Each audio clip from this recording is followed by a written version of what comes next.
राम नाम की चमत्कार। एक बार एक गांव में एक साधु रहता था। सारा दिन राम राम जपता रहता है और ढोलकी बजाकर कीर्तन करता रहता है। उसकी कुटिया के पास जिस व्यक्ति का घर था वह उससे बहुत परेशान था। एक दिन वह व्यक्ति गुस्से में उस साधु की कुटिया में चला गया और कहने लगा कि तुम क्या दिन रात राम राम रटते रहते हो, तुम्हें तो कोई काम धंधा नहीं है, हमें तो कमाने जाने पड़ता है, तुम्हारा ढोलकी की आवाज़ से मैं सो नहीं पाता। साधु कहने लगा तुम भी मेरे साथ राम राम जप के देखो, तब तुम्हें पता चलेगा कि कितना आनंद आता है। वह व्यक्ति ने थोड़ा खींच कर कहा, अगर मैं तुम्हारे साथ राम राम जपता हूँ तो क्या तुम्हारा राम मुझे खाने के लिए रोटी देगा? साधु कहने लगा कि मुझे तो राम नाम की लगन लगी है, मुझे तो राम जी की ही कृपा से रोज भोजन मिल ही जाता है, तुम राम राम जप के देखो, लो मुझे भरोसा भगवान तुझे खाने को जरूर देगा। वह आदमी उस साधु को चुनौती देता है कि मैं तुम्हारे साथ आज राम राम का भजन करता हूँ, अगर तुम्हारे राम ने आज मुझे रोटी खिला दी तो सारी उम्र राम की भक्ति में लगा दूंगा,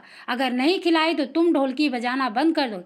सारा साथ में साधु कहता है कि मैंने तो निष्काम भाव से प्रभु राम की भक्ति की है, लेकिन फिर भी मुझे तुम्हारी चुनौती मंजूर है। वह व्यक्ति साधु के साथ बैठकर राम राम का जाप करता और मन में ही निश्चय करता है कि चाहे कुछ भी हो जाए मैं आज भोजन नहीं करूँगा, देखता हूँ इसका राम मुझे कैसे भोजन कराता है। राम राम का भजन करने के बाद वह सोचता है कि अगर अब मैं घर जाता हूँ तो मेरी माँ और बीवी मुझे खाने को कहेंगे और मुझे रोटी खाने पड़ सकते हैं, लेकिन मुझे साधु को चुनौती में हराना है। इसलिए वह घर जाने की बजाय गांव के पास के जंगल में चला जाता है। जंगल में एक पेड़ पर चढ़कर बैठ जाता है। वह सोचता है कि मैं सारा दिन इस पेड़ से उतरूंगा नहीं, अन्न का दाना भी नहीं खाऊंगा, इस तरह साधु को हरा दूंगा और उसका ढोलकी बजाना बंद हो जाएगा। कुछ देर बाद उसे जंगल से एक बंजारों की टोली गुजरती है। उन्हें भूख लगी होती है तो बंजारों का सरदार कहता है कि आग जलाकर यहीं पर खाना बना लो, अब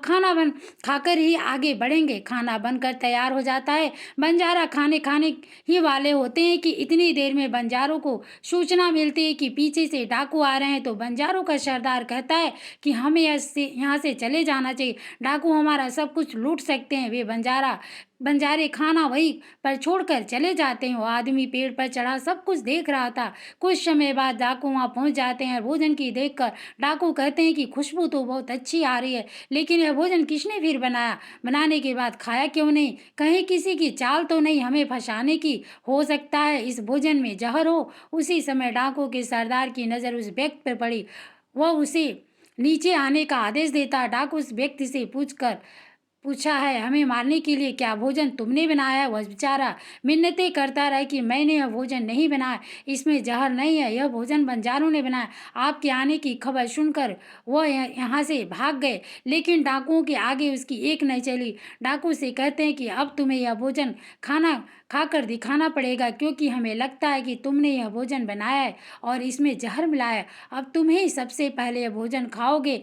वह जिद पर अड़ा रहा, मैं यह भोजन नहीं खाऊंगा, किसी कीमत पे नहीं खाऊंगा। डाकुओं का शक और गहरा हो जाता है। वे बंदूक की नोक उसके सिर पर रखकर कहते हैं, तुझे यह भोजन खाना पड़ेगा, नहीं तो गोली खानी पड़ेगी। वह व्यक्ति भोजन कर रहा है और साधु को याद करते करते आंसू उसकी आंखों से बह रहे थे। उसने कहा था कि मेरा निश्चय कि राम नाम जप लेगा तो राम तुझे भोजन भी देंगे। उसके भोजन करने के बाद डाकुओं ने छोड़ दिया। अब उसे विश्वास हो गया कि बंजारों को और डाकुओं को राम जी ने ही भेजा है। वह सीधा साधु की कुटिया में चला गया और जाकर उनके चरणों में प्रणाम किया, उन्हें सारा वृत्तांत सुनाया। अब उस साधु से भी ज्यादा उसे राम नाम की लगन लग गई। उसने अपना पूरा जीवन राम जी को समर्पित कर दिया।